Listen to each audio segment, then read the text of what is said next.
What's up, guys? Welcome back to the podcast. This is a pretty cool one for me because I'm joined by my friend Alice, aka Tatiana, aka she has like 12 different last names that you'll hear about and why. She's someone who came to our flow state retreat last year and then went through our online program on the tail end of that to continue all of the awesome changes that she kickstarted at that retreat experience. This episode is really cool because we actually sat down to do just some short clips, some short testimonials about the retreat a couple weeks ago. And we realized that we just had so much good ground to cover that we had to do a full episode. So here is that conversation. I actually learned a lot about Alice here, which I didn't really expect because I've known her for over a year. So I thought I knew a lot about her. Turns out I did not at all. She and Cordy actually met years ago at a training, stayed in touch, and that's how she ended up coming to our retreat. And she's now actually involved inside of our program as one of our peer mentors, specifically for other first responders. So you'll hear all about her upbringing, her experiences as a first responder, her multiple marriages and divorces that we get into, the ins and outs of like what patterns emerged there in childhood that led to her behavior as an adult that she's currently working on breaking through the use of our program among various other modalities. So I think this is a really interesting episode. I think we got into some very cool stuff. Hopefully you enjoy listening. So without further ado, let's get into this one.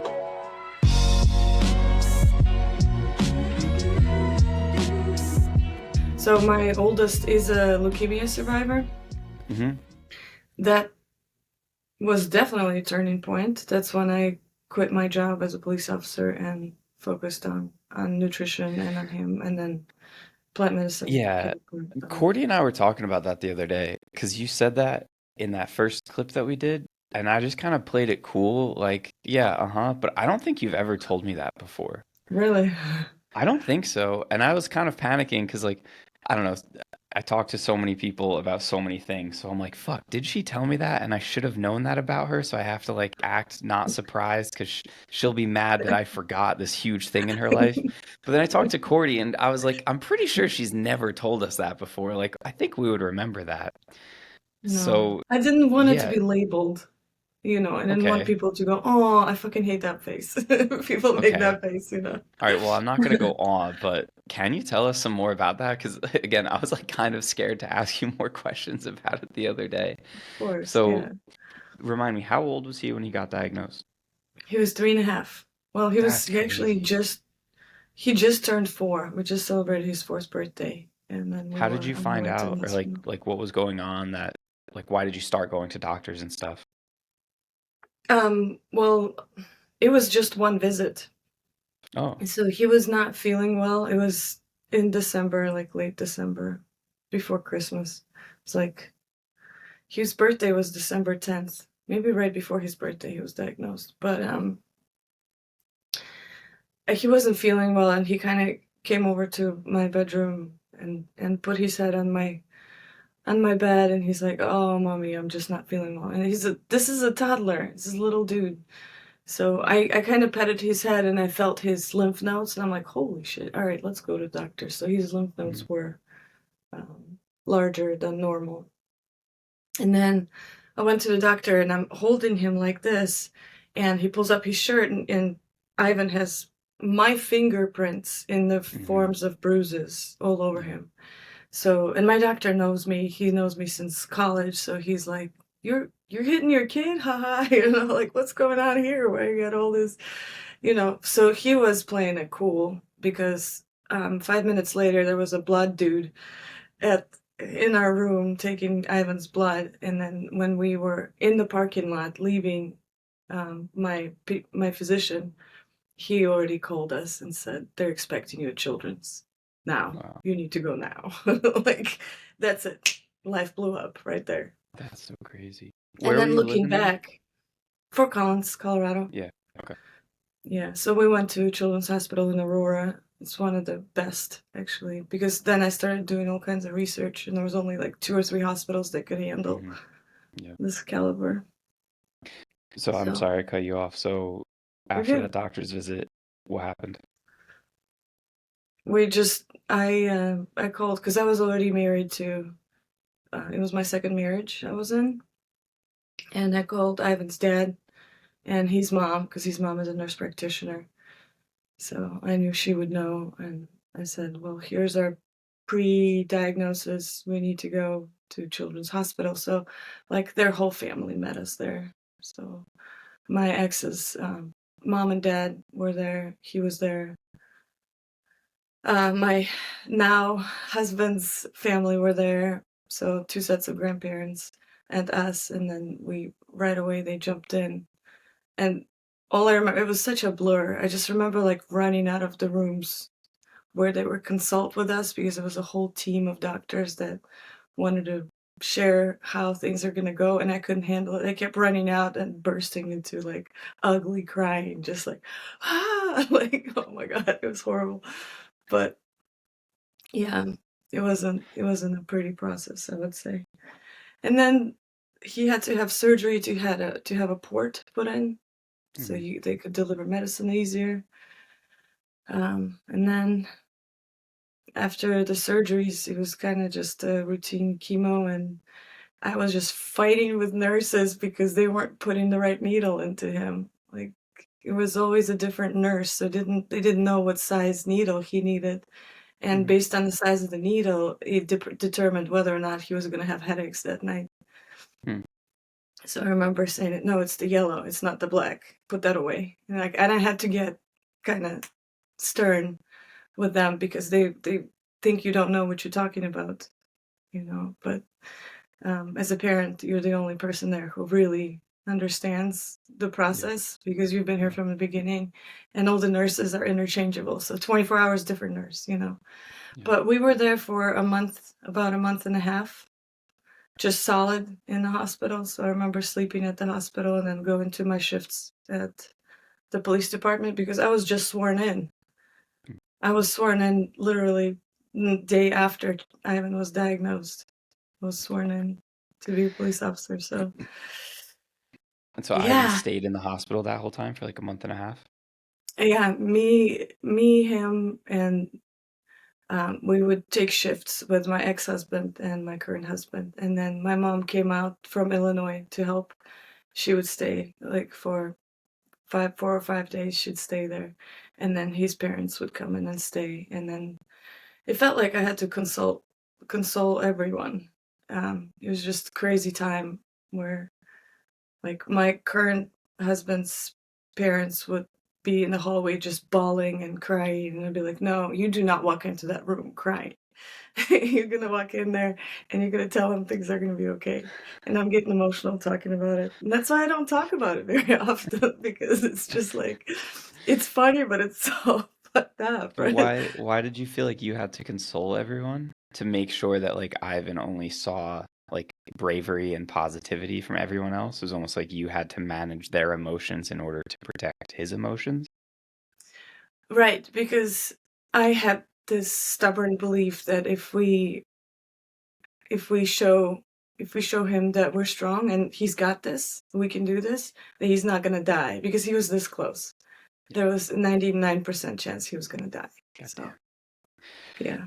I mean, I think there is something to that, especially with kids. Like they don't need to understand the gravity of everything that's going on. Yeah.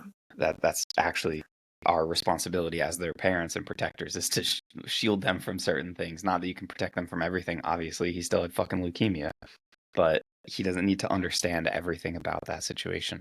Dude, what was his understanding level? So he's 4 years old. So like, how did he comprehend everything that was happening? Because all he knows is like it's my birthday coming up, and then all of a sudden now I'm in the hospital and everyone seems like scared and Mhm. concerned all the time. That's crazy. Yeah.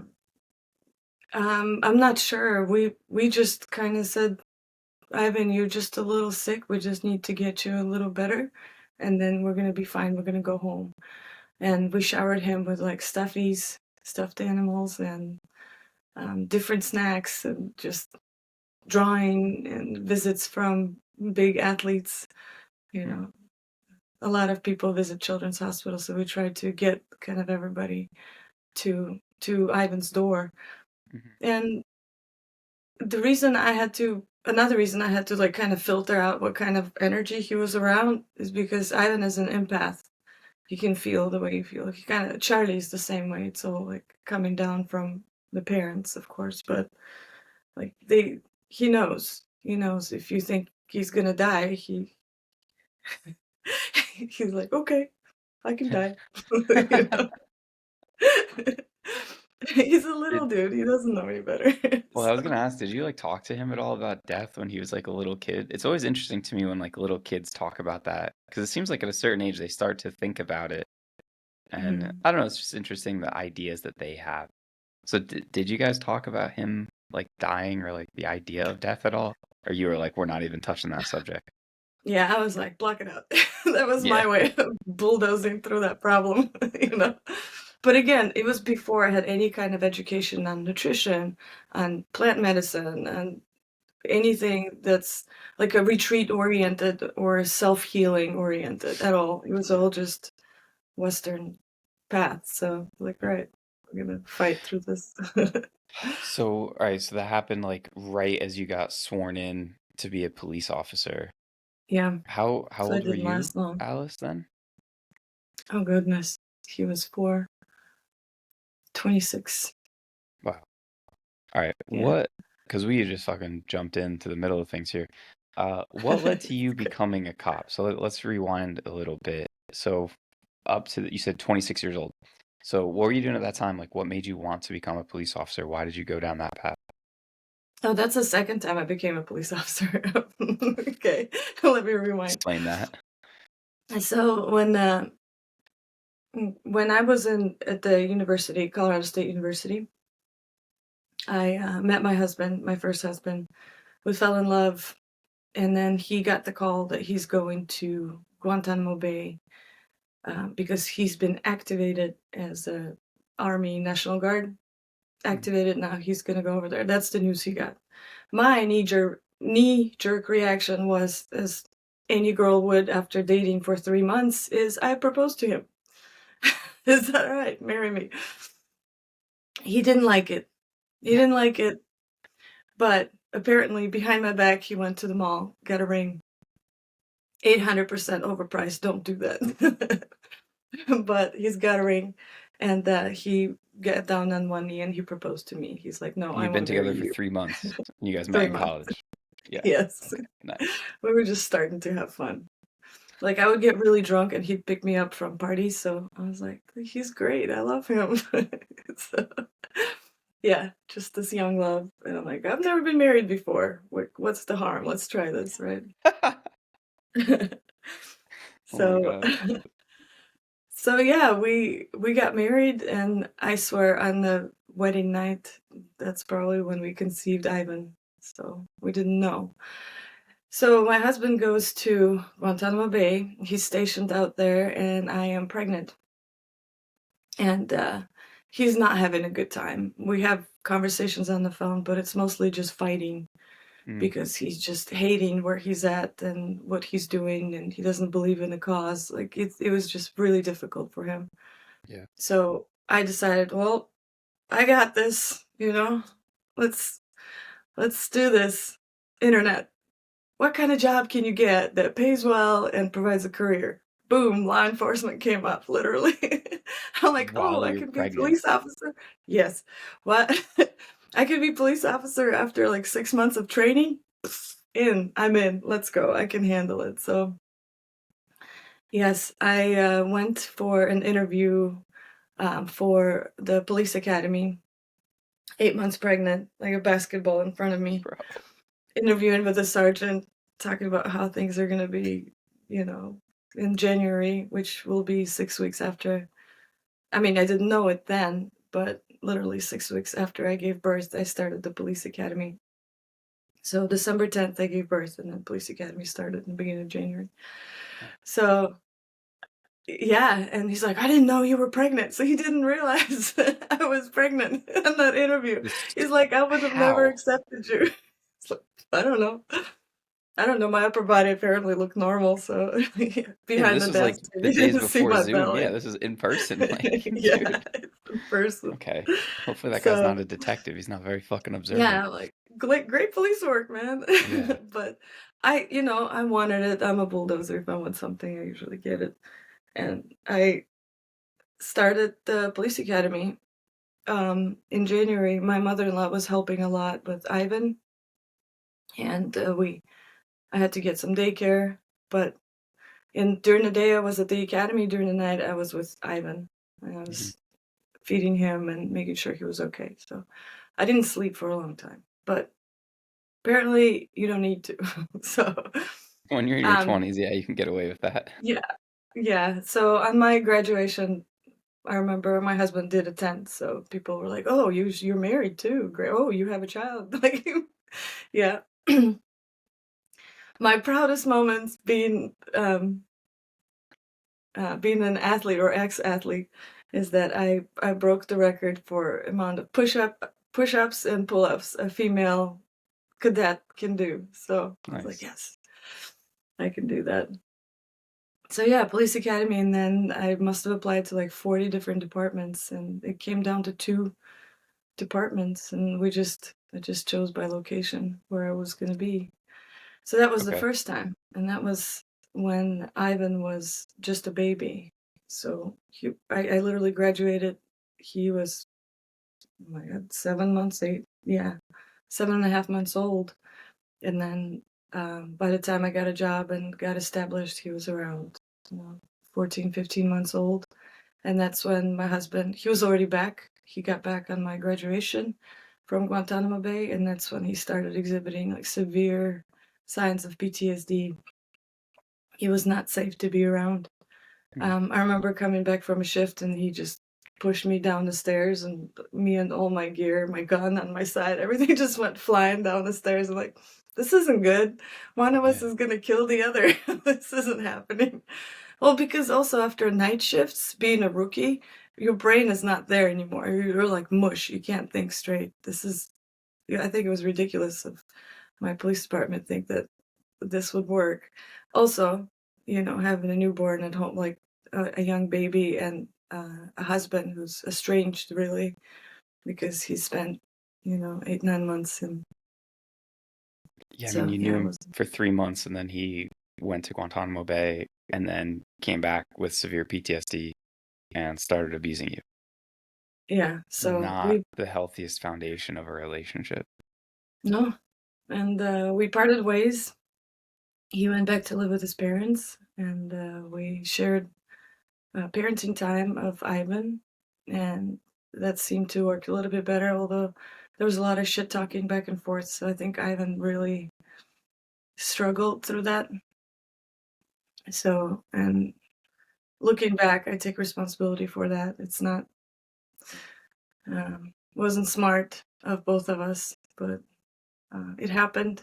We did talk shit. Ivan didn't like it, and I think that's what kind of got him sick. That's my That's my take on it. And of course, when I talk to doctors and therapists, everybody says it has nothing to do with anything. It's just chance. Some people get ALL, acute lymphobic leukemia, and some don't. And that's it. Oh, Can you explain to me some more your theory there? Because I'm kind of a mind to agree with you that like those kinds of factors play into our physical health a lot more than people think. But how do you make sense of it, especially now having done all the research and learning more about this stuff after having gone through that? well, I'm going to oversimplify it, but there are simple experiments that you can do with like a glass of water. You talk nicely to one glass of water, and you talk mean to the other glass of water. We're 75% water. The one that was talked nice to, that's healthy water. The other one's not. It's Mm. To me, that's just simple. If we talk shit about each other all the time, eventually it will do its damage, Mm. especially on a young mind who loves both his mother and father, and he Yeah. can't stand hearing horrible things about either party, Yeah. and he told me that. So,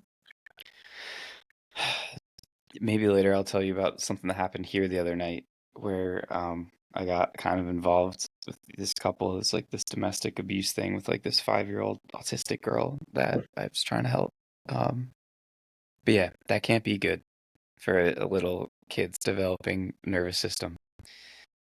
All right, so what changed for you throughout that experience? Because you said that was like a wake up call for you. You started learning about nutrition and health and all of these kinds of things. Um, what was that process like? Because this was like back in the day before more of this stuff was like as mainstream as it is now. So just like Yeah. reading a lot of stuff on your own and just like researching stuff on the internet and reading books and stuff like that. Like, what was that process actually like for you? Well, it started actually with a nutritionist at the Children's Hospital. Okay. Um, Throughout Ivan's treatments, I noticed that after chemotherapy, he was just wasn't it was just taking everything out of him. He would just lay down and be asleep like in the middle of the day, just no energy. So I started looking into what can be done, and what I was hearing from the hospital wasn't lining up for me. So again, nurses were talking about how it's nice to take a kid for a treat after a chemotherapy session and take him to McDonald's. And then if he's feeling a headache, it's good to get some caffeine in him. So Mountain Dew was the recommendation.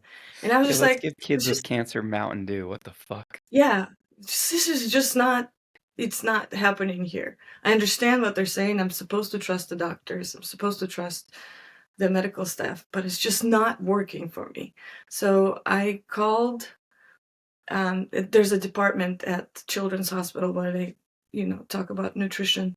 Talked to a nutritionist, and she gave me a list. I was very grateful for her information.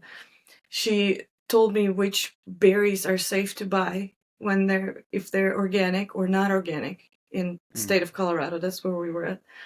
And she told me about kombucha. This is when I first found out about kombucha, and then it reminded me about the tea, the weird tea that my mom used to make. We used to have that thing, sitting out with a mushroom floating on top. That's how you make kombucha. And we Hmm. used to drink that when I was a kid in Russia. I thought it was just because we were so poor we couldn't afford normal drinks. Hmm. So that was the thing. Apparently it's medicinal. Who knew? So I just started digging in after that. Started looking for more information. And of course I've been completely off of dairy. I learned that in the United States, unfortunately, the way whole milk is processed, cow's milk, it's over pasteurized to the point where there's no nutrition in it, but there's a lot of elements in the milk that actually accelerate cancer Interesting. cell growth.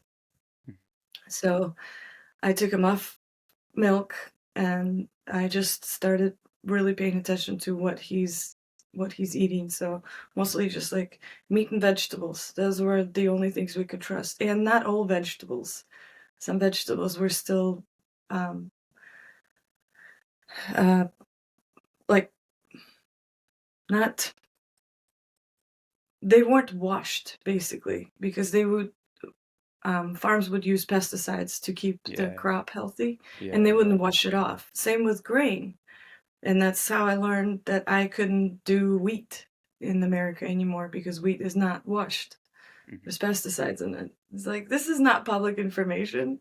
Yeah, I Nobody wants think to I talk think about this. nowadays like oatmeal, like oats have like the highest concentration of glyphosate out of like any product that's grown in America, or it's like one of the top ones. And I always think that 'cause we've got some friends here who are like vegan and like they feed their kids so much like oatmeal and like banana bread made with like oat flour and stuff. I think raising a child vegan is child abuse. I'm sorry if you're my friends here listening to this, but I kind of stand by that. I think that's not good. Um, there's somebody Especially if the here, child wants meat.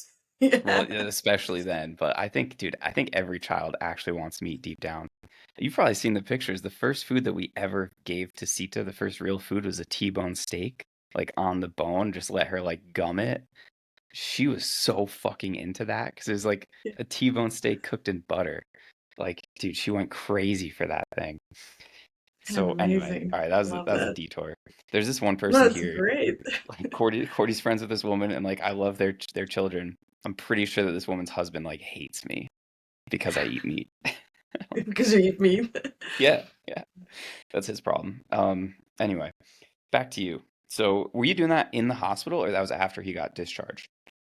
That was well, the way it works with leukemia patients is that first initial chunk of time was spent at the hospital, and then there were visits. Okay. So first 6 months there were weekly visits unless something came up and we needed an um, urgent support, then we would go more often.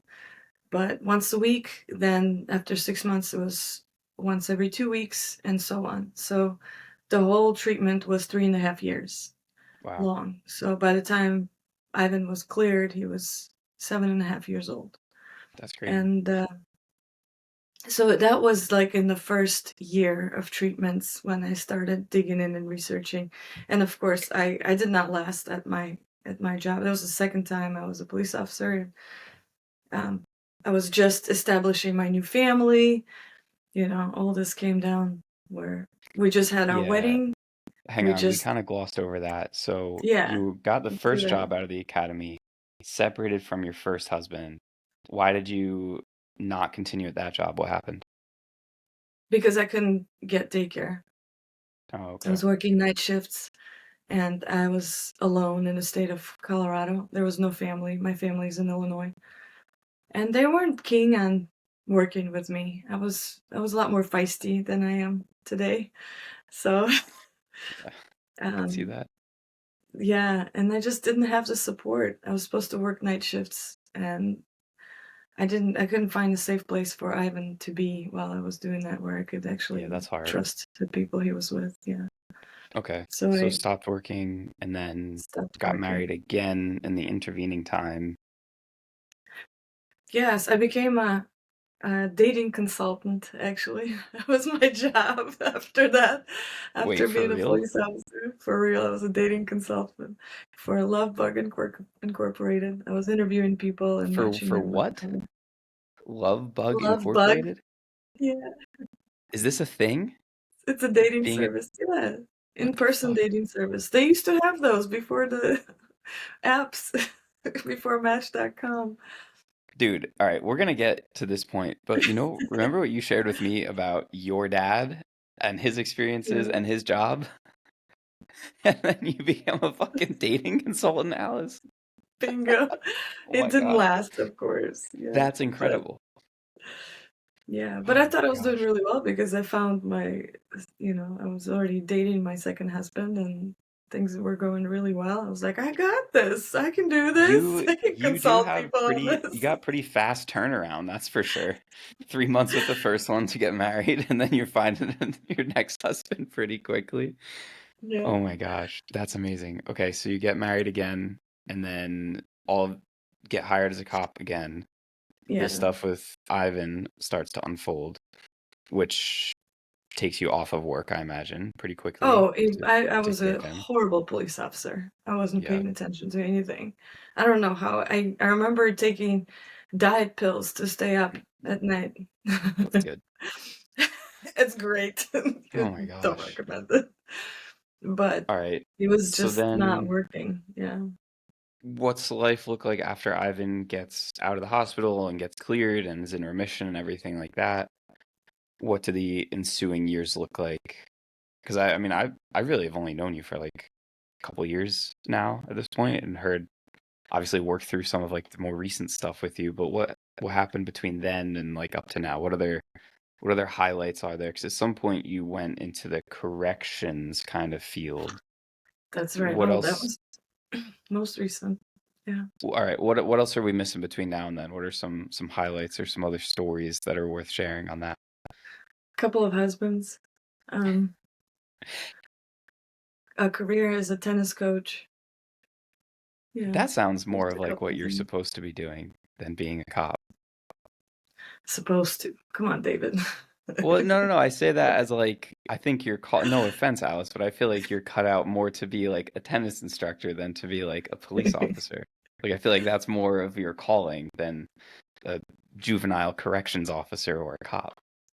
That's that's maybe true, but I have a passion working with teenagers, so that's why even Teenage tennis instructor. There you go. yeah, it was high school kids that I was coaching. So It was good. Uh, I'm proud of myself that I took the team. They were they were not even in the state championships conversation for about 12 years before I stepped in. And I stepped in and I kind of whipped my Russian whip. And I'm like, all right, we're doing sprints, we're doing drills. You're going to hit a lot of balls and you're going to work hard on the court. And that's how we're going to get to state championships. And we did. Both Really? girls and boys team. Wow. Yes. Okay, So, see, this is what I'm saying. This is what I meant. There's this quote that I think about a lot, and I've said this on like half of the podcast episode, so I'm sorry. But there's this guy, Naval Ravikant, and one of the things that he says is you should decide to become the best in the world at what you do, and then keep redefining what you do until that statement is true. So like, were you ever going to be the best in the world cop? Like, no, I don't think so. Could you be the best in the world like high school tennis coach? Apparently, like that's a lot closer. So that's what I mean when I say like that's probably more of your calling than the other kind of stuff that you were doing. I hope I didn't offend you with that. I'm sure can be a great cop, no, Alice. no, this is interesting. Of course, it's all feedback and observations, right? Yeah. And nobody will ever know me the way I know myself, even if we spent 3 hours on a podcast, right? But the truth is that I was I was good at coaching and being on the court with the kids, and my rapport with the kids was great. My relationship with their parents was not so great. There were people who disagreed with me quite a bit, and uh, didn't want to think that maybe their kid is not good enough for some things. Instead, they were Hmm. blaming me. And that job only paid $5,000 a season. So for 6 months of existence, it's $5,000. And I don't care what economy you Yeah, live in, that's you can't pay not rent on this. sustainable. No. It is not. It is not. So I had to find like creative ways of generating income. And I just ran out of steam because by that point I was already into my personal life again. And I was already pregnant with Charlie. And I was like, okay, I can't do this. Creative ways of generating income sounds like crime, Alice. Right? Like, what am I You're supposed like, to yeah, I do? started I selling actually, heroin. no, I didn't go that route, David. But that's what I said to my athletic director. I said, You have a tennis coach who's on food stamps. How do you feel about that?" Dang. Like, please, like I have a degree from Colorado State University, which is next door. We're in the same town. Like, can you find me work in the building? Administrative work, whatever, PE coach, teacher, Hmm. something that I can generate enough income to keep going. But my athletic director also had his own personal stuff going on and his own issues, and he uh, didn't feel like this was a enough reason to do anything about it. And then next year he was no longer there, Mm. so it's kind of like just falling apart. Of course, hindsight 2020, right? So looking back, I was thinking about how many different things I could have done differently to continue going on that path and becoming the best tennis coach, high school tennis coach ever. And it just wasn't enough reason to do that at the time. It was just not So that enough. was, you said that was around when you had Charlie? Yeah, that's when I finally put my notice in as a tennis coach when I had Charlie, because parents work with parents. Again, back then I didn't know how to maybe structure my day a little bit better, so I was answering phone calls. And there were phone calls at midnight and 6 a.m. and parents, You you had wouldn't parents think calling that, you at midnight? yeah, you wouldn't think What is that wrong with tennis people? would be that important to people, but apparently it was. And um, it was important to some students because it's part of their future, like scholarships or Sure. putting it on their kind of resume for Didn't you get universities. a college scholarship for tennis? Yes, that's the Yeah. only So reason I went to college, actually, so there you because go. of the scholarship. All right, Yeah, you can kind of understand a parent calling their but tennis coach at midnight if like that's the difference between their kid getting an education or not. no, it was different type of stuff. When when I was in high school and I got my scholarship, that was a pure, like, full athletic scholarship. These were little things like, um, my son won't be able to get into this department if he doesn't have this, like, leadership quality on Yeah, just his all that like bullshit on the resumes. yeah, just different things. It wasn't like somebody's house depended on like, I I didn't have remember that that. varsity player, you know? I remember when I was in high school, like we had to do like you had to do community service projects and shit just to be able to put it on your resume to talk about for your college application. And I was like, is That's this the right. only reason that we should be doing philanthropy is to like say that I did it on an application? Like it always rubbed me the wrong way, even as a kid. I still fucking did it. I don't even remember what I did. I probably lied about half of it on the fucking applications. Oh, it's all Yeah. nonsense.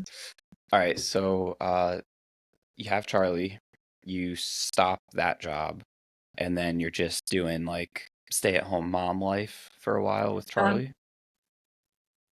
well, yes and no. I've been a stay-at-home mom, Charlie's 8 now, for, like, 7 years, but I've always had side hustle, side projects, or part-time jobs. Yeah, good I was crimes. never Yeah. above board. It was all above board. So we had our own, renovation company, me and my husband, Colin, and we just did projects like renovating a basement for somebody else or, retiling a bathroom, things like that. Mm. So I was just assisting him on these projects with Charlie on my back. It was fun. So Charlie in Charlie's the what, backpack. 7 now? 8 now? Charlie's 8, yeah. Yeah, okay. Um, I want to talk, Alice, if to kind of whatever degree you're comfortable with. I want to talk about the relationships and husbands. And like I know that I kind of laugh and joke about this a lot, but I mean obviously this is like a significant topic. It's been a huge part of your life. It's been a huge part of everything that we've gone through as far as the healing goes. And I think it's something that a lot of people will relate to quite a bit. So Colin has been your fifth marriage. Is that Mhm. right? Okay. That's correct. Yeah. And we're currently in the process of divorcing Colin. Well, paperwork's there. Yeah. Okay. So emotionally, am I gonna pull the trigger? I don't know. I don't know. It's Okay. hard for me. But the paperwork is in, yeah. And I think right now I'm feeling better about me being more independent and not having that, like an anchor, like, oh, you're married, you're part of somebody else's unit. Well, I don't know. So what Maybe it's just not you're for feeling me. more you're feeling more confident about being independent, like feeling better like that is the right Yeah. choice to be making? Yes, Okay, absolutely. yeah. Has that been a primary reason that like you haven't been single for very long in the past? Was like not feeling good of just being independent, feeling like you needed someone else to be like anchored to? Exactly. Yeah. Yeah. I'm I'm a childhood whatever abuse survivor. Um, I don't label myself that way, but that's kind of where I believe looking back everything stemmed from. You made a joke one time, I think maybe when you introduced yourself to the group at the retreat or like in the microdosing program or something, you're just like, yeah, I'm here because I'm from Russia, so I'm all fucked up or something like that. So when you say you're like a childhood abuse survivor, and I appreciate not loving that term, um, I still think like we got to find a better word for childhood trauma because like I was never beaten or went to bed hungry or anything like that. So like I don't think I had like a traumatic quote unquote childhood, but there were certainly like challenging things I experienced. So is that what you mean when you say you don't like saying that or you just don't like applying that term to yourself? Like why do you have a hard time describing that? Well, because the truth uh, the truth is I am not that person anymore. That happened to Okay, that little girl that understood. I grew out of a long time ago, and working through just processing it really helped create who I am today, and I fucking love who I am today. So I have no regrets about what happened to that little girl. I just sometimes have to look back at her and say thank you. Thank you for surviving this shit so I can be here. When did you start to have that perspective on it? Oh gosh, it took a very long time. Very long time. I'm still once in a while I'll still go back there to that little girl and snap myself out of it and like, "Wait a minute. This isn't you. This Mm. was her. And let's talk to her. Let's address this." So I kind of visually or with my imagination reach back to my little, Alice, little Tatiana, and then pull her back out with me. Kind of like, okay, you were in that Mhm. situation that was really horrible, and I'm sorry you had to go through that, but you went through that, and now you're here with me. So I'll pull her back out. Yeah, I mean, I asked that because what you just described a second ago of like you wouldn't change any of those things that you had to survive as a kid because they made you who you are now and you really love who you are now. Like that kind of should be the goal of all of this healing stuff is like getting to a point where you love who you are so much and you can see that you needed all of those experiences to go through and even getting to the point to be grateful to have gone through all of it so that you can be who you are now. But that's a fucking stretch for a lot of people, and especially like when you're at the start of that, where you're like, I'm supposed to be grateful that I was abused. Like, no, fuck that. I hate these people. Or like, I hate that this happened to myself. And I did for a long time. I hated these people. I hated my stepdad who was beating the shit out of me and punishing me with a jump rope. I hate that fucking jump rope. I'm surprised I can even use a jump rope. I was about to ask, do you jump rope now, like when you work out? I do. I All actually right, do. so can you? I want to hear about um it. If you're cool sharing some of it, I do want to hear about some of those experiences just to understand like what the childhood was like. But then more importantly, what brought you to the point that we're at now, where we just said like you love yourself so much you can be grateful that you went through that. I want to hear like what that process entailed. Um, but since we're really not doing a good job of being chronological whatsoever in this podcast, let's fucking rewind again. It's like a Quentin Tarantino movie right now. Yeah. Um, when did you move to the U.S. from Russia? When was that? Or how Okay. old were you? I was 15 years old. Oh shit, okay. I don't know why I thought you were younger. So that's like you're like a full person. That's like you're a developed person by the time you're 15. I don't know why. I thought it Ah, was like 6 or 7 or something like that. I mean developed person is like, you're not like 5, right? Like your that's true. personality is developed, your brain is more developed. You've a lot of those things have like been not like solidified, but you're like more of a developed person, right? As compared to if you moved when you were 4 years old. So That's true. Yeah. what was life like from like birth up through 15? What was going on? What was the situation at home? Oh, um, well, I'm very grateful for the first 4.5, 5 years of my life. It sounds like I spend most of the time with my grandparents. I don't remember a lot of it, of course, but I've talked to my parents and my grandparents to know now that this is where I was. And I remember being happy. And then I was moved to my mom's place, which was a completely different city in Russia. She just started work as a doctor. Hmm. So she's a physician and she was doctor of neurology. I don't think it translates directly to American, but um so she was just assigned to a small town next to Moscow, and I finally was kind of sent to her. My grandparents said, "Okay, that's enough now. She needs to come and live with you." So I lived with her and her second husband. So not my dad, but my stepdad.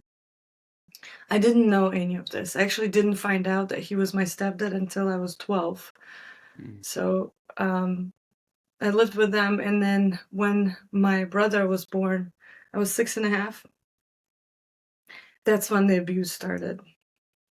After he was born, then like we would be doing my stepdad would be helping me with math homework. And in Russia, there was a lot of homework all the time, no matter what I grade you're in. imagine. So we're doing homework, and if I didn't get the answer right, he would just smack me by the back of Okay. my head, just like boom, you didn't get it right. So that was kind of the beginning, and then I started acting out. According to my mom, I drove my stepdad crazy. 6.5, 7 years old. I don't know how crazy a little girl can drive somebody, but apparently I drove him crazy enough that he would just beat me. And I remember flying into the wall and like bouncing sideways against the wall and like falling on the ground. And he was kicking me. And I was like, I don't know if I'm going to survive this. And next day I couldn't go to school. I was throwing up. And I remember one time he sat down next to me on my bed and he said, you know, one of these days I'm going to kill you. So that still comes up. And that little girl survived, you know? And I was stealing from other people. I started stealing. I started doing whatever he would tell me not to do. I was going opposite. Like he'll say, don't walk into our room because I know you're going to watch TV. And nobody was home. Don't walk into our room. If you walk into a room, there's going to be problems. So I'd walk into a room, come home. Here comes the jump rope. I remember one of the times my mom and my brother, they were in a different room. And my dad told me to bring the jump rope. So I bring the jump rope and hand it to him and turn around, pull my pants down. And then I would just start screaming. I just wanted my mom to hear how bad Mm. this was, you know? And I remember I was screaming. He was just trying to catch me, hitting me, you know, and it was all over the place. He couldn't catch my ass. So I had like welts and bruises all over my body. And I remember my brother just running into the room and begging him to stop and crying. And it was just a few times like that. And then I, you know, got caught stealing. I was stealing from my coach, even my tennis coach, and like whatever um, places I would go, I would pickpocket. So I'd steal people's wallets, like my teachers at school, even my mom's wallet. I would just steal Yeah. money. And I would go out and buy a bunch of sweets and share with my classmates. It was like my way of trying to fit in Mhm. and be part of the, you know, part of the tribe.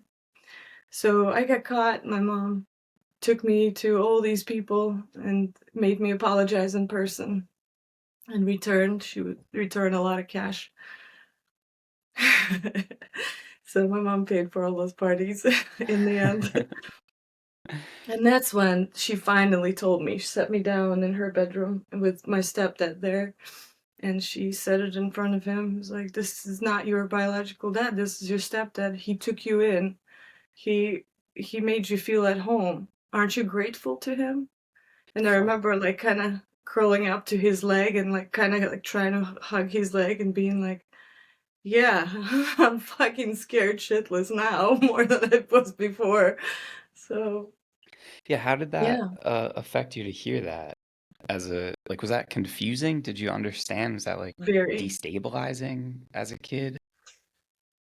Well, as a kid, I didn't label anything or, you know, understand it that way. I just remembered that fear. I just remember Mm. that it was it was a ball of feelings. Once one on one side I was relieved that he was not my bio dad because I was like, fuck, he's a fucking monster. And cold hearted too, like never seen him cry, never seen him have an emotion. Yeah. And on the other hand, oh my God, how many years do I have left with this dude? How soon can I take off? I've I've tried to run away a couple of times. So it was yeah, Didn't work? it was Didn't get too bad. far? Why did running away Well, not work? winters in Russia, you know. Yeah, you gotta I wait was till thinking, spring to run away, Alice. Come on. yeah, like how am I gonna survive in the forest? I don't even have any matches, and I was just thinking, Didn't make a how is solid this gonna plan. happen?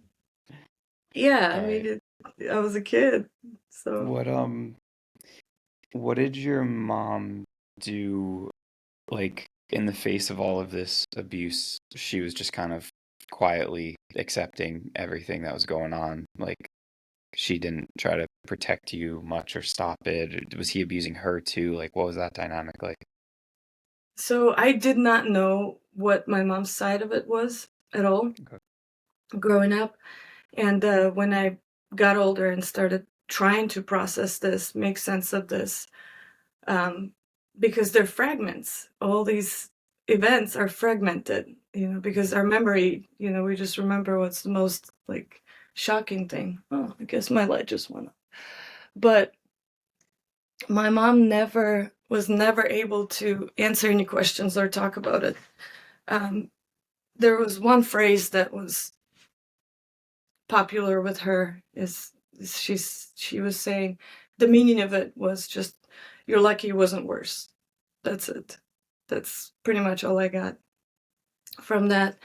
And there was one at one point I had horrible like ear infections growing up, and in Russia you just kind of get checked into the hospital, but it's not like not every hospital is built the same. Like I told you before, there's like a birthing center, and then there's like a Hmm.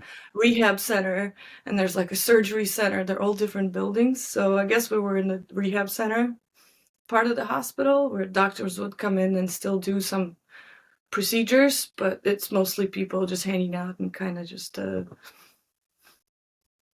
resting and getting better. So I ended up there for like a month. So that was a nice break from him, from my abuser. Yeah. So I was like, okay, this is great. And then my mom ended up at the same hospital, and she had to do some kind of nasal passage clearing or whatever with her. So she kind of seemed to me like she had a similar problem. In talking to her years later about it, she told me that he did beat her up and he broke her nose, and that's why she ended up in the hospital. Yeah. And maybe that's why she's unable to even go there to talk about that, because it's probably very, very painful for her. I can Yeah. imagine now being a mother, hearing from your kid that it's been happening for years in such brutal way. Yeah, and I like don't you said, you only have these snippets and fragments, and she's never shared too much about it.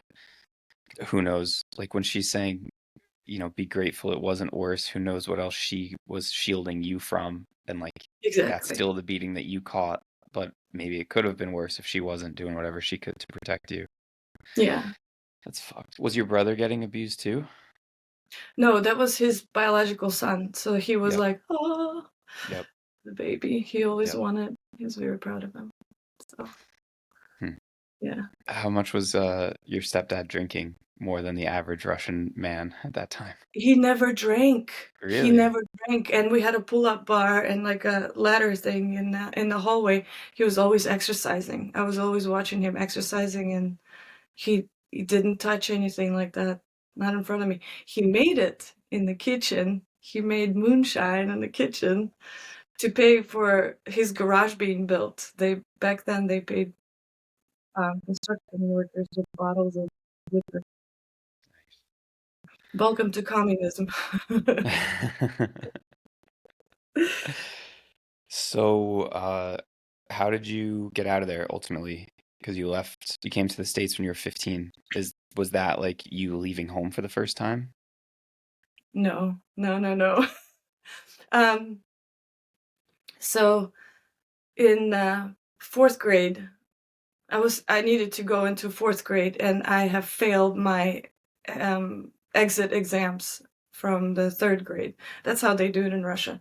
So I failed, just little mistakes, ADHD, just did the process right in math, but couldn't put the right answer down. So my mom actually made me she applied with me to this school for the gifted. So in fourth grade, I actually failed that exam, but I made it into the school for the gifted. And I went to a completely different school, and I did not have a good time there. I was bullied by all other kids. I didn't fit in. Like that's when I was stealing money too, and like trying to Try to buy their bribe your, friendships yeah, with try to buy your friends, yeah. a bunch of ice cream and whatever. So that wasn't going well, and I was failing that grade. I was failing 5th grade. So my mom actually picked me up and put me back with my grandparents. 8 hours Okay. on the train north, go back to Nizhny Novgorod. So I went back, and my 6th and 7th grade were probably the best time of my life because I was back with my grandparents, and I lived with Little them. you was probably like, why the fuck couldn't I just stay here this whole time? Like, I didn't ask those questions. I didn't, I didn't know to there was no options for me. I was just a puppet, kinda. I was doing what I was supposed to. So, but in that time, 6th and 7th grade, my mom managed to get a divorce and find a new husband. okay, So so go on. she's yeah, and, by the time I came back from 7th grade, she was already married to a different person who was a hell of a lot nicer. Okay, yeah, that's what I was gonna ask. Was he abusive too? Because that is a thing that happens quite a bit. All right, good. So then, yeah, what led to you leaving when you were 15? So that person, my mom's new husband, new and healthy, your Hmm. husband, he was working with a nuclear facility in Russia, and he was one of the scientists, physicists that ran the program. They were recruited, people like my stepdad are recruited to the United States to work for places like Fermilab. Um, there's Fermilab here in the United States, and there's like another facility in Zurich, Germany. So it's an accelerator, underground accelerator, particle accelerator, and then they Hmm. just combust the particles and see what happens. That's like layman's terms of what he was Yeah, yeah, doing. yeah, He like was, CERN and the Large Hadron Collider, opening yep, interdimensional portals for the lizard people, standard stuff. no, not No? not that part, but yeah, Oh, we're reading sure, different things online, maybe. maybe. But at least that was like deep undercover. I was not allowed to know that information, David. Yeah. All right, so he So gets recruited to come work in the he, States. yeah, he was recruited, and again, according to my mom and my stepdad's stories about us, he got lucky. We got lucky. We didn't just get lucky. We got like super lucky. Um, we caught the last visa of that type to come to the United States to be invited to work for the United Mm, States. So we kind of moved very quickly into a B4 visa right away for my stepdad. And then immediately he started working on our green cards. So cool. it What was what crazy. what did you make of that? Like when you're a 15-year-old girl in Russia coming from this abusive fucking background, like what are your ideas about what life is like in America? Like were you like super stoked? Were you guys like scared to come here because it was like weird and different? What did you think it was gonna be like? Well, I didn't want to come. I Really? told my I told my mom, "You guys go have fun. I'll stay with my grandparents." Dang. That was my take on it because I already had a boyfriend. I was like trying to, put some pieces back together and just start a clean life And as the I last so time that that's you what I left your thought. grandparents was not good, to say the least. So maybe that Yeah, was part of your logic too. Is like, no, I'm gonna fucking stay here. This is nice. exactly. Yeah, Yeah. I was gonna stay. But I guess my stepdad and mom were celebrating because he knew they were jumping ship, so to speak, like they were going to United States. So they were celebrating, and he came home, and I remember the tequila on his breath. That's all I could smell. And tequila in Russia, it was like I don't know, caviar here. Mm-hmm. Like, it's it's a delicacy. You don't get that. That's what fancy people do, the rich people. So he smelled like tequila, and he started like just talking to me how wonderful of an opportunity it is, how I'm gonna be able to play tennis, how it's much more freedom, and we don't have to be piss poor anymore because even being a doctor and a nuclear physicist, we didn't have Mm-hmm. money to eat a lot of the Yep. times.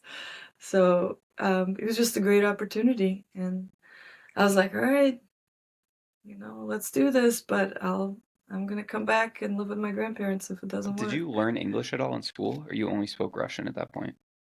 So, in Russian school in 5th grade, they finally gave us French. So they gave us a Okay, second language, and there was a choice between French and English. And my mom at that time thought, well, Europe is closer, so let's go with French. that's understandable, I guess. Very sensible. Well, S- didn't work. Yeah, no, not so much. So, all right, so then you just show up in America speaking Russian and a little bit of French. What, Hello like, and fuck. Those are the two words I came with that were most fluent. important? I knew Yeah, them fluently. yeah. You're just missing let's in between those two. Yes. Perfect mail order bride, right? Hello? Fuck. Okay. So yeah, what So, was that like? yeah. So you moved to Colorado? Is that why you guys ended up in No, Colorado no, was we for the actually moved job? to Illinois. Oh We yeah, moved to yeah, okay. Illinois. Fertile That's where your Lab is parents in were. Batavia, Illinois. Yeah, so Okay. So we yeah, moved what there happened? and we What lived happened to on what happened when? no, just when you show up in America, like what the fuck is that like? So we show up, it was a few days before Halloween. Next thing is Halloween. That's And gotta be confusing. so, yeah, but it's fun because I learned how to say trick or treats. Yeah, still can't pronounce it very well, but that was like Yeah. the first thing I learned. I remember our um, other Russian people who worked in the same place. They were already there established, so they gave me like a wig and some kind of outfit. I think my brother just went as a ghost, so it was a sheet thrown Yeah. over him with Easy. like holes in his. So, but my brother was already 7 or 8, and then me 15. So they put a hat on me, like covered up, and they told me how to say things. And we had pillowcases. We didn't have any like normal stuff. So just ran around the house. I mean the houses in the neighborhood and Hmm. then coming home and like pouring this candy out on the table. That's And awesome. like this candy is just covering the table. And my brother and I look at each other. It's like, yeah, we can hang out here for a while. This is The great. land of abundance. Yeah, we've never seen that much candy in our entire That's lives, cool. even I for New didn't even have Year's, to which is steal. They just gave this to me. yeah, you didn't have to do anything. That's awesome, So actually. it was a beautiful experience. I remember that. Yeah, and that's when I started high school here. I was already as a sophomore, but then they put me back as a freshman because they liked my tennis and they wanted me to represent the school. Ugh. Again, not knowing English, I didn't really understand what what it all meant. Yeah. I didn't. So just playing tennis, and walking around with a dictionary trying to figure I was out gonna where say my school must have classes been are. interesting when you don't speak the fucking language. Did they have, because nowadays there's like ESL programs, like English as a second language They in did schools. that. Okay, They that's had an good. ESL program, and I remember my first few times in the ESL class, my teacher was giving me an F. Back then it was like A through F. Hmm. She's giving me an F and like petting me on the shoulder, going, "That's okay." And I'm like, "I hate this country. Why is she telling me it's okay when I'm failing?" You're This supposed to be sucks. hitting me. Yes, you're supposed to be reprimanding This me. country is What's weak. happening here? This is backwards. Yeah. That's funny. All right. Any other like things from there were like fairly smooth, would you say? Like there was no more abuse? Were you getting like bullied or anything in school because you didn't speak the language, or was like school pretty chill for you? Well, I was concerned about being bullied, but not knowing English really didn't help me because apparently there was a gentleman that was telling me that I was gorgeous, but the word gorgeous sound awful to me. So I thought he was cursing at me, but he wasn't. So Nice. things like that. And then yeah, I got pushed around the hallway a couple times, and just being the only Russian person. Um, but I think tennis is what saved me. I became valuable. I became number one on varsity right away, and so the two things that were very helpful from Russia is my math was good. So as a sophomore, I was already in pre-calc. I could Hmm. speak that pretty well, and I was playing really good tennis. So That's interesting, I actually, the just, math thing, because like that's a universal language. Like you don't need to speak English to be able to do math, especially if you yeah, already know it. You're not trying to learn it from scratch from somebody who doesn't speak your language. So there you go, dude. The fucking head smacks paid off. Pretty good at math. absolutely. Yeah, and 100%. then I could take French classes in high school, and those were my A's. Like, yes. That's awesome. All I right. So even got college credit. now that we understand a little bit about your, fucking background and upbringing, um, how do you kind of like connect the dots, if you will, from the stuff that you experienced as a kid to the stuff that you then went through as an adult? So like we talked about with the relationships of like not feeling okay or not feeling confident, like being independent. And obviously in our program, something that we talk about a lot is like tracing these things through childhood to understand what made you the way that you are in order to kind of break those patterns and so forth. So if you were to kind of, I guess, almost like tell a story or a narrative of like how that stuff led to the later things in life, how do you put that together? How do you make sense of that? Um, it's I think it's simple. I didn't feel it may or may not be 100% accurate, but I didn't feel like I was supported as a child, and especially by the the masculine, the father figure. The one positive person in my life was my grandpa. So I think I was just chasing that. I was always trying to find Mm, that grandpa energy, and I wanted it around me because it made me feel safe, made me feel more comfortable, more rooted.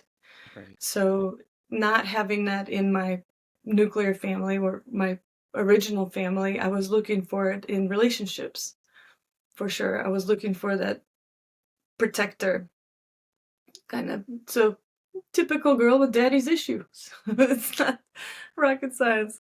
Yeah. And just looking for that, but at the same time, having been in quite rough, like volatile relationships as a child, I was also attracted to that part as well and other people. And so even though my person would be a wonderful human being, I would either kind of pull that energy out of them or it was already in that and I was attracted to it. Isn't that And interesting? then Like on the one hand, you're saying you wanted someone who made you feel safe and grounded like your grandfather, but then also the volatility and the violence was like what you were accustomed to, so that was also what you were seeking or seeking to create in your partner. not, yeah, not knowing, of course, that I Hmm. was doing that, but subconsciously it kind of made me feel more at home, even like those cycles of abuse, like I was still looking for that. Not knowing that I was looking for that, and that's why but again, with my more of an adult mind, more grown up mind, I was realizing, "Okay, this is turning into an abusive relationship," and I would just run. I would just take off and find the next one, or, they would find me, and it would start over. So Was breaking that there, cycle was hard. yeah, do you feel like there was almost a progression through the relationships of like improving in some ways or like breaking certain patterns but not others? Or do you think you just kind of kept repeating the same exact thing until fairly recently?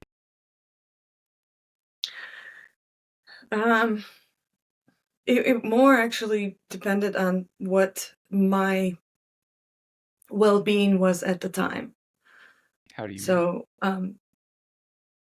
well, my first husband, we just partied. We had fun as young people, and that was attractive just to have a calm, like I said, he picked me up when I was drunk at the bar somewhere or at the college party, and he'd be the sober driver. So it it gave me that safety net. That's what I was looking for, I guess, a safety net. Right. And then my second husband picked me up because it just again it felt safe, like his family felt safe, like I was more in love with his parents and his extended family than him. And again, did not realize it until after we got married.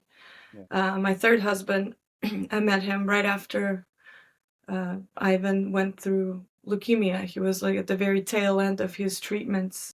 He was about 7 when we met, and we connected on that pain body, so to speak. Like we connected on the pain, and that was my worst relationship. He was very abusive to me, and he was really difficult to get away from. I felt like I was really passionately in love with him. Like, yeah, like more like an addiction, I would say. I would compare that to an addiction.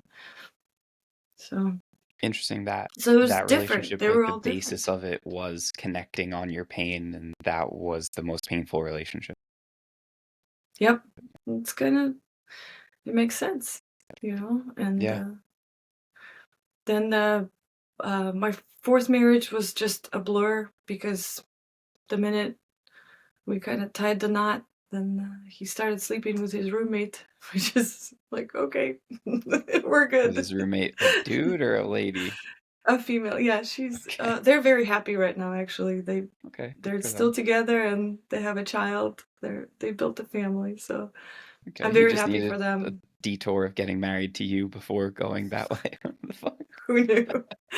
So, Okay. and there was just a lovely relationship. There was no abuse there. It was just very nice, Okay. but yeah, it was very difficult for him to like go out and come back alone from wherever he was going. So, yeah, it was New York. It was Brooklyn. So that's how Mm. things work there.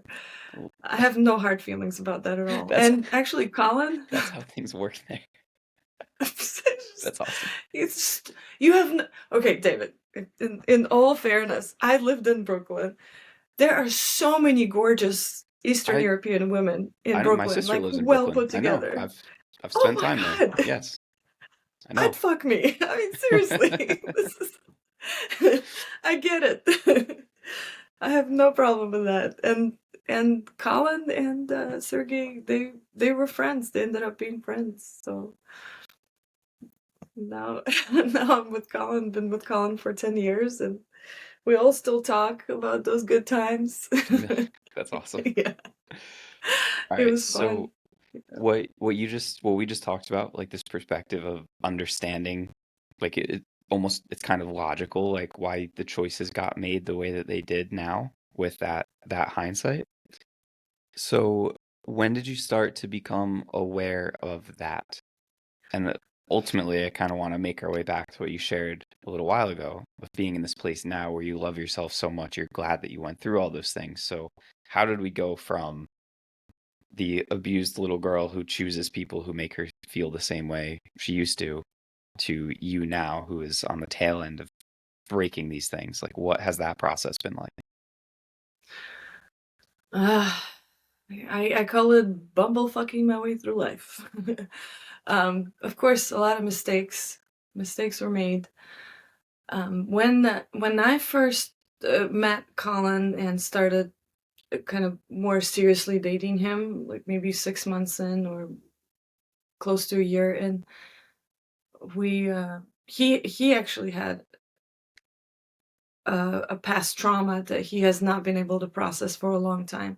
So Mm. I was looking for solutions there, and my friend in Illinois, she was finishing up her PhD in neurological not neurological studies, but basically brain studies on the brain. I don't know the Okay. correct terms, but she heard of MAPS, and that's what they do with um, like Like the multidisciplinary something of psychedelic studies, like Rick Doblin, that thing.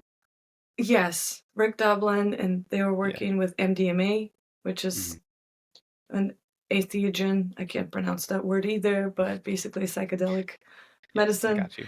Yeah. So, and they were doing therapy with it. So she made a recommendation, and we did it with Colin, just kind of under the table and Cool. in our home environment. So we kind of like did maps with him, he only had 3 sessions, and his trauma was a lot more manageable. That's when I was very curious all of a sudden about plant medicine and non-Western approach to healing. Hmm. So that was a good start there. I remember experimenting with LSD again in a home setting.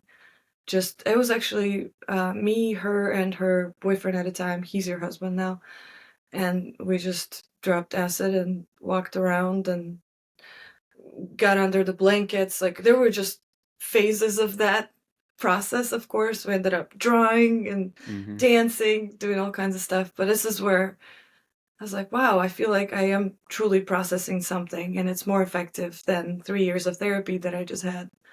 So let's look into that. That's when she again recommended Daniel McQueen's um, The sitter breathwork. school. Oh, okay. Yeah. No, not breathwork yet. The sitter school. So cannabis Hmm. assisted um, psychedelic therapy. That's Hmm. what he called it. I don't know what it's called now, but he was just in the beginning stages of that program. So I signed up for that, fell in love with it. Just the idea of taking a few puffs of weed, laying down, listening to music in a safe space with a sitter, and going through the process and really being the inner child, like connecting with my inner child and putting myself back in those situations and processing it, and then coming out on the other side and thinking, huh, I didn't kill me. I'm alive. It's okay. That trauma apparently is not that bad. Now I can work with this. So I dove in. I took all 3 levels and first aid and CPR course for psychedelic therapy. And then I noticed that it provided way too much reliance on the medicine, on the Hmm. weed. And I started feeling like, man, started questioning myself. Am I addicted to weed? Am I now chasing that feeling of being free and free of the trauma by smoking weed? I'm like, okay, maybe this is not my path. Maybe this was just a transition. So then I started getting interested in breath work. And Interesting. that's when breath work stepped in. That's neat for me to hear that you started to find relief, if you will, from the trauma, or like started to process it through the cannabis, but then you're like, oh, I like this a little bit too much. Like, I think I'm just chasing this feeling. So then the question became, well, how can I get that? How can I get some of that positivity and the healing without relying on the cannabis, which brought you to the Hmm. breath work? That's awesome. And that's one of the coolest Yeah. things that we've seen like at the flow state retreat is like people can have a mind-blowing, life-altering experience from laying on their mat and hyperventilating for 3 hours. It's kind of all that it comes down to, really, David, without I any. did too. I know. That breath work we did at the retreat, it was amazing. I was able to finally say what I wanted to say in the breath work. I remember yelling, Wait, hold up. Can you but it tell me felt more about good. that? W- So when we went to the flow state retreat in Mexico, it was first of all the set and setting were beautiful. It was completely just heart opening because everything was welcome. You and Cordy presented it in a way that no matter if we were crying, screaming, like jerking our legs or whatever, like whatever was happening, as I long thought you as were we about to were say staying jerking on our off, and I was mat, like, yeah, you're don't do like, that. okay, I no. was I don't think you can in that state, by the I hope way. not. Let's I not think find out, just for future you people. started But it. I'm sorry. My You brain might need heard to edit jerking, and I this was like, part. where are you going? Jerking your legs, like, Yes, like 100%. fluttering, Leg like jerking is whatever the welcome. movement is. Okay, we'll rephrase it. Yes. Quick Carry on. movement. I'm sorry. Yeah. I derailed your So, beautiful train of thought. I apologize. so when I think wasn't it like the third or fourth day of the retreat? We've been doing jujitsu every morning, and then Yeah. we did another ceremony. I think we did a cannabis ceremony and the sweat lodge. We did that Hmm. already. Yep. So and then the breath work where we just you guys kind of walked us through how to breathe. And then we laid down, listened to music, and I don't know, was there like 12 of us? I don't remember how many of us there were. We just had yoga mats and like some kind of throws on top of us. And some people had like eye coverings, eye pillows, and just went into our process. Um, I think one person was just crying the whole time. They felt pretty good about it. It's like, oh, that's the best cry I've had in a long time, just sitting Yeah. there crying. Somebody else was kind of running in their sleep, like sleep running, but they're not sleeping, of course. Other people were quiet but everybody was just in their own process. And me, I was able to scream because as a kid, I remember we're not allowed to laugh too loud or cry. Like there were two things, like you stay in the lane. You can't go either way. So I really, had this opportunity to express myself, and that was nice. So, and that made a big difference. Like, oh, I'm accepted in this way Mm. too. Like, oh, thank Was you. there something specific? Because you said it allowed you to like say what you were never able to say. So was it like a specific thing or just that in general of like I can laugh and cry and take up space and express whatever I'm feeling without getting fucking hit for it? Yes, Yeah. that. Yeah. Absolutely that. Just being able to be either overly happy or overly sad. And or like overly compared to what? Like, well, in societal or in my parents' minds, I was too much. I've always felt like too much. So being too much on that yoga mat and being one of the group was very therapeutic for me. I really appreciated it. And then next day we went to the water park. What? Yeah. It was awesome. It was Yeah. beautiful. We were laughing, David. I know we were all separated and went to small little groups. I think Matt and another person were with us. Four of us. I think there were four of us, and we just all just laughed at the fish that was swimming. We jumped off a cliff. There was a part, very safe, of course, but like we had an opportunity to jump into the lake or reservoir, whatever that was, Hmm. but. So we did it all and we just laughed all day. It was just so much fun. Yeah, it is kind of nice when you think about it, like go be a kid again. Like talk about like healing your inner child, like go have Yeah. fun at a water park. It's like we're all like 40-year-old, 50-year-old people. It's like, yeah, go have fun at a water park. Yeah, and it was amazing. I Yeah. think That place is awesome. it was yeah, I'd do it again. 100%. It was something I miss now. What And else came out for you at that retreat at Flow State? Like what were some other either takeaways or turning points or highlights? Especially as someone who's done MDMA and LSD and the breathwork training and the cannabis training. So like what else came of that for you having already had those other experiences? well, first of all, I realized that I've been kind of neglecting myself. I may have been providing this kind of training for other people, but I wasn't Mm, really focusing on my own healing. And when I first stepped kind of away from my daily life and put myself in that um in Mexico, well, first of all, I live in Seattle area. We're usually in hoodies. Like that's the yeah, slightly uniform. different. Yeah. Some kind of long sleeve, right? And all of a sudden being like half naked and in front of all these other half naked people and actually being free to do emotional work, that was a little bit jarring for me at Mm, first. And then made me realize that I don't feel like a whole person. I feel like kind of a shell of my former self.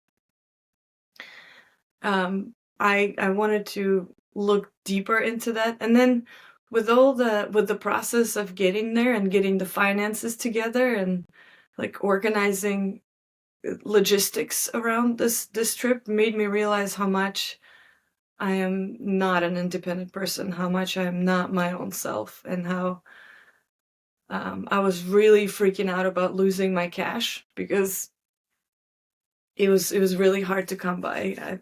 I felt like I had to fight for it with my husband to even get myself to the retreat, have the right to be there, and so that was a sign there. And just the way I felt, the just moving around with other people in the group, I was like, wow, I need to find me again. This is ridiculous. I just didn't like what I was, Yeah, so it's what I was. almost like on a meta level, just the act of going to the retreat was like a huge thing by itself. And then being in this group environment with these other people highlighted a lot of those things. And literally the same thing you shared with me about the relationships of just like, I don't feel comfortable being an independent person. And then here you are almost wanting to be an independent person or seeing the trap that you made for yourself of not being independent. It's interesting how it's like the same thing coming out. Exactly. And then I jumped into the mindful microdosing program because that was the natural next step for me. Because in a retreat, all these things came to light, and now I wanted to deal with it. But it's just me again. I'm one of those people. I just want to deal with whatever the So I issue remember is. you and I went for a walk that one morning.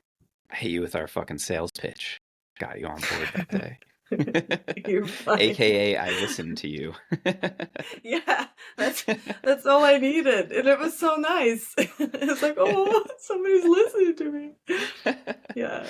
All right, so then what happened after that? Um, Again, what was that experience like, having gone through trainings yourself and being the facilitator yourself and doing all the certifications and everything like that? Like, what else did you learn through that process, or what came out through that process for you?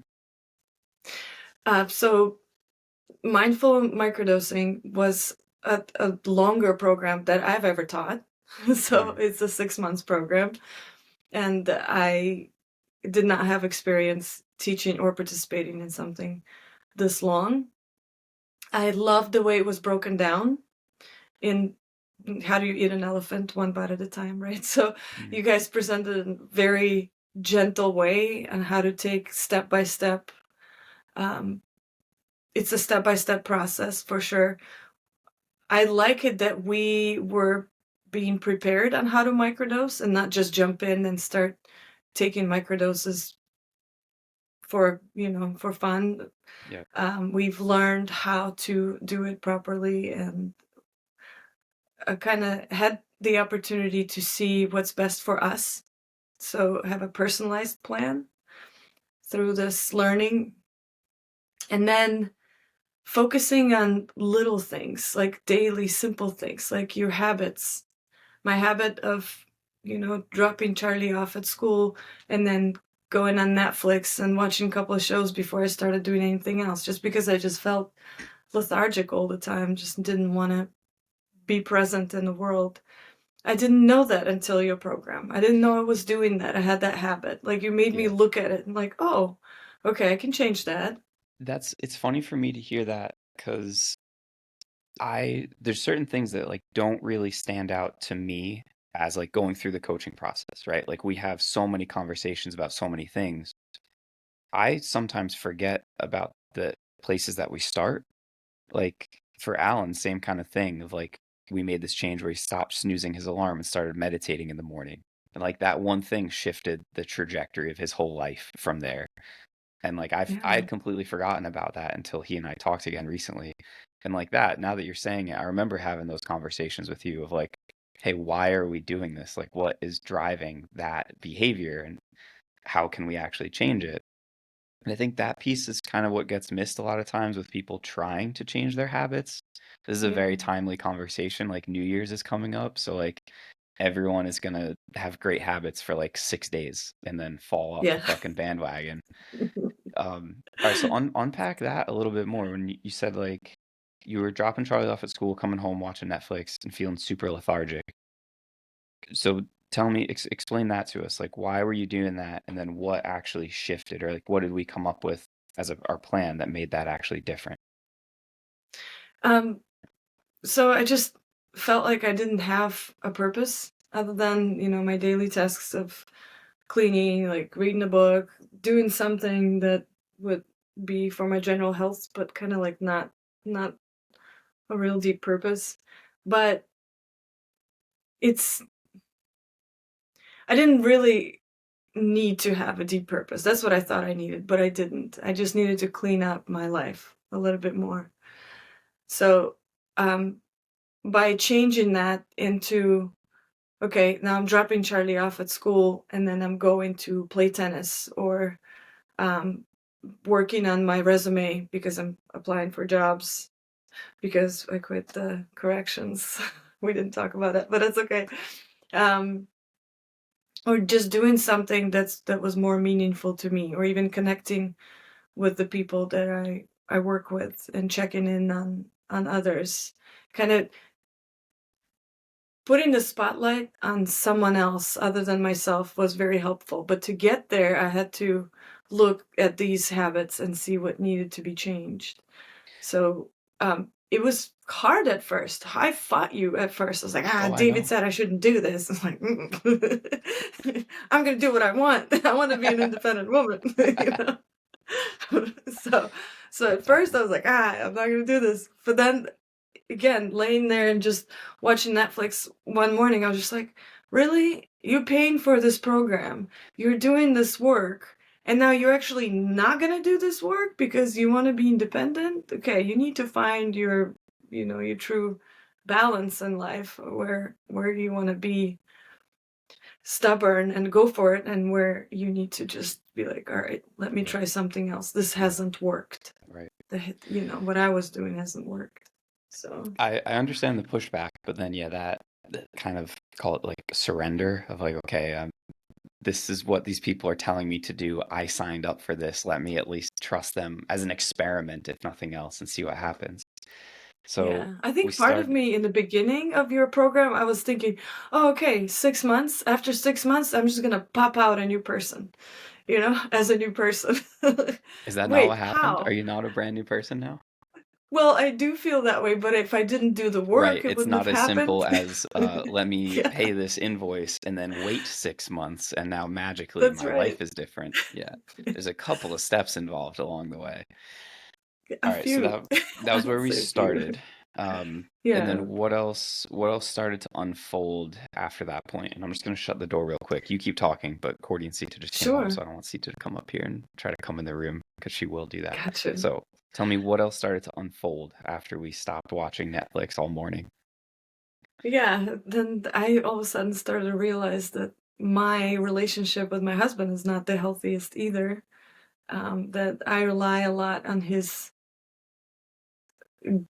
mood Mm, or, his knowledge.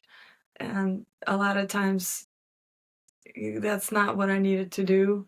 And even though he is telling me still sometimes, like, oh, you want to control everything, the truth is, he was the one controlling 99% of my life and my son's life, even from a distance, because as you know, my husband's never home. And when he is home, it's kind of chaotic.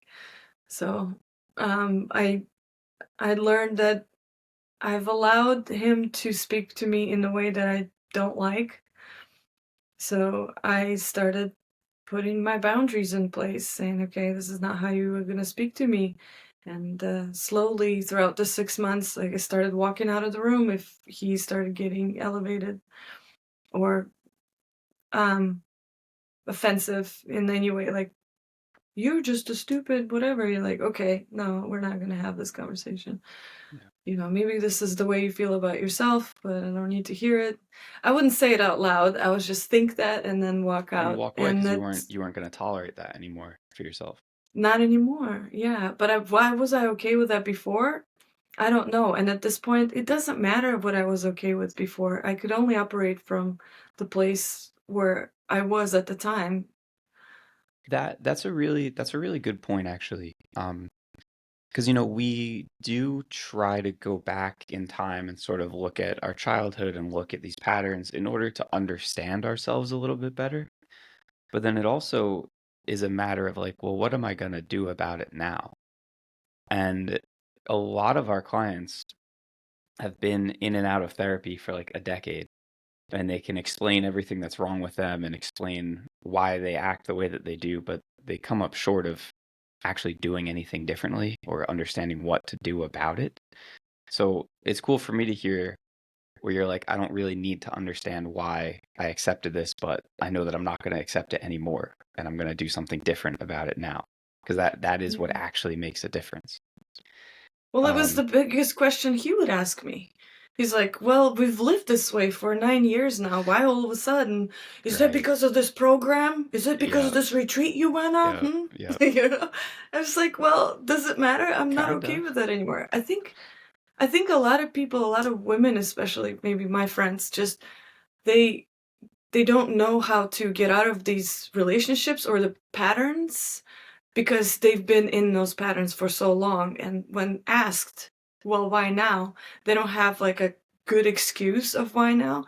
In Hmm. reality, they don't realize, and I didn't realize that I didn't need an excuse. It's just, it's no longer working. That's That's right. it. It's Right. no longer And there. that's a complete So, sentence. That's been one of the coolest things for me and Cordy is the amount of relationships that have ended after someone has come on a retreat with us or started our program because they weren't good and somebody finally realized that they deserve better than that. And yeah. I forget off the top of my head, but at least something like 7 or 8 relationships have like ended after people have gone through this. But also, I can think of probably 4 or 5 marriages that have been saved or strengthened as a result of it. So that happens too, just for everybody listening. It's not like you'll start our program and get a divorce immediately. But really what will happen is that the relationships will come into alignment. So whether that's your current relationship, if that person's on board, which is kind of a prerequisite, or in your case, if that person's not on board, they probably will push back on it as they see you demanding better for yourself, but not really demanding anything more than you deserve as a person. So that's pretty cool. Yeah. And for my husband, you know, at first, it was kind of like, this is another phase. She's gonna go through this course, and it's gonna be over, and we're gonna get back to the normal life.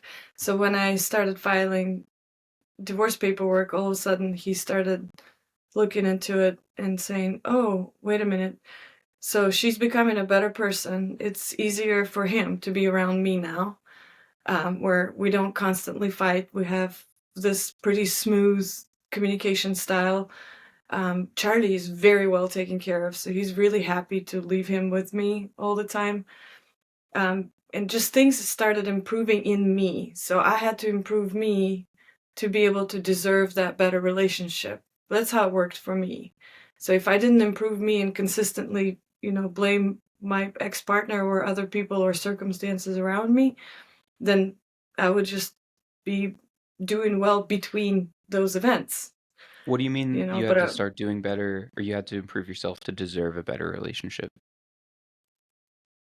I had to do my work. I have to still, it's going to be ongoing. Uh, I had to learn how to respond to difficult situations better.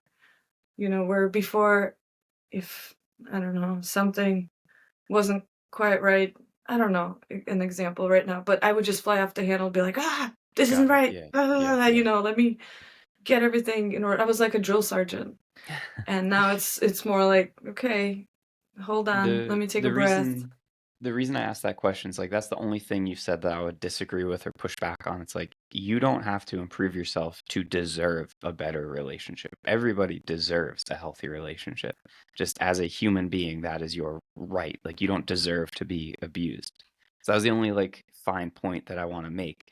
I would agree with like you have to work on yourself to be able to make a healthy relationship work, like in order to Yeah. have that and like embody that. I don't like the word deserve there. That's the one thing I would disagree with or push back on because you deserve to be happy even Okay. if you're a piece of shit.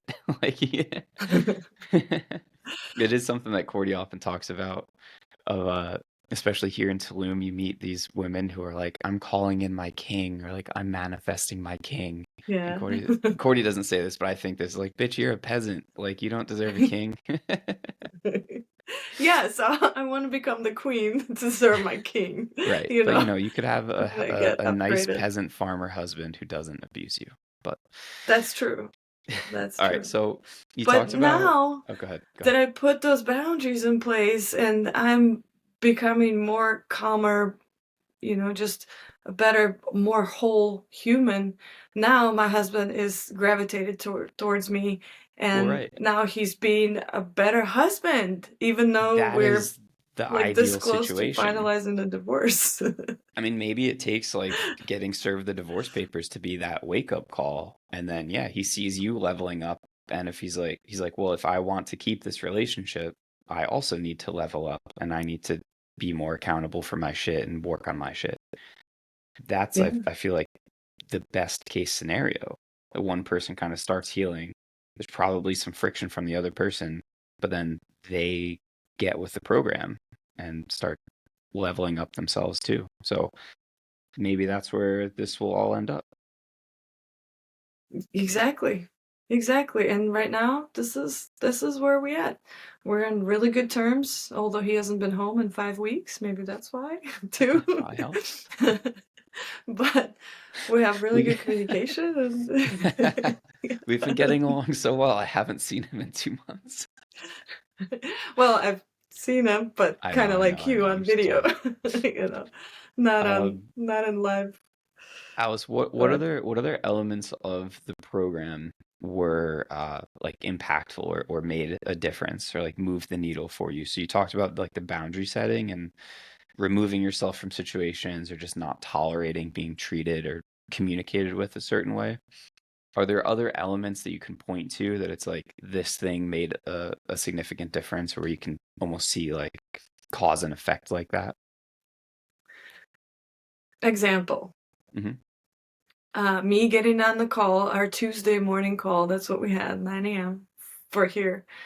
And you asking everybody who's in our group, who's in our cohort, how are you guys doing?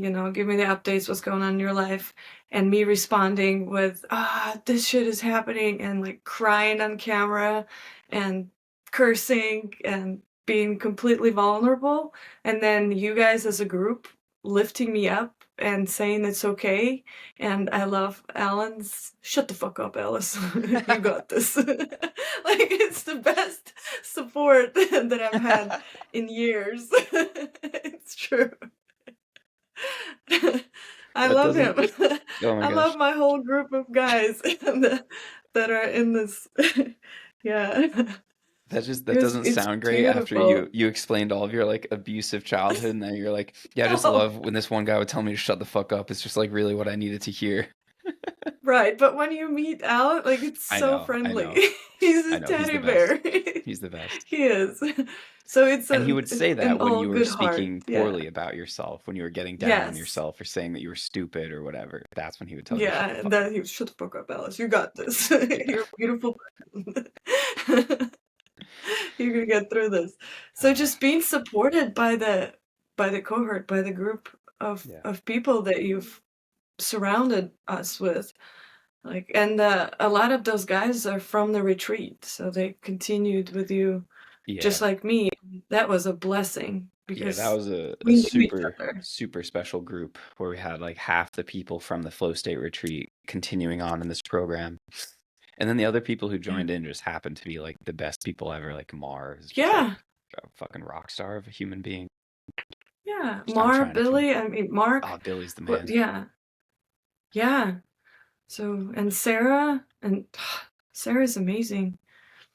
So there's just a lot of people that I connected with, and I realized that I'm not alone, that I'm not doing this work by myself. There's a whole lot of people out there that really need our support, each other. We need each other. And now I'm happy that you invited me back to be one of the mentors, or mentors in training, at least so far.